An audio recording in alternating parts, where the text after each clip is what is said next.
ان کا سوال ہے سلام کے بعد اور خیریت پوچھنے کے بعد، کہہ رہے ہیں کہ یزید کو ہم اچھا کہہ سکتے ہیں یا برا؟ مجھے اس کے بارے میں جانکاری نہیں ہے تو آپ بتائیں۔ دیکھیے، یزید سے متعلق رافضی روایات کی بنیاد پر، شیعوں کی روایات کی بنیاد پر،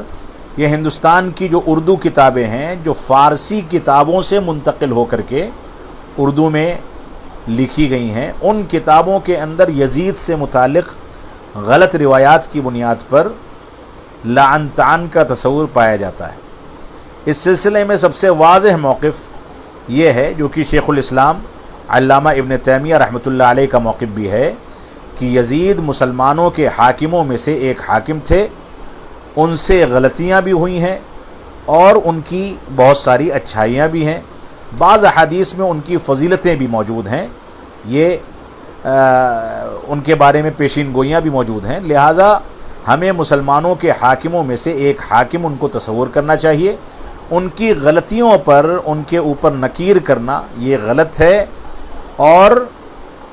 اگر کوئی غلطی سامنے آتی ہے تو اس پر خاموشی اختیار کی جائے، کیونکہ بہرحال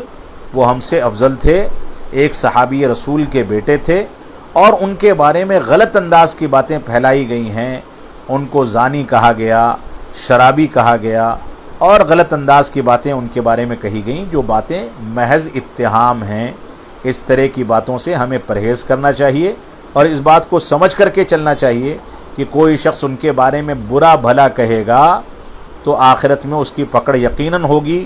جو شخص خاموشی اختیار کرے گا تو کم از کم وہ بچ جائے گا۔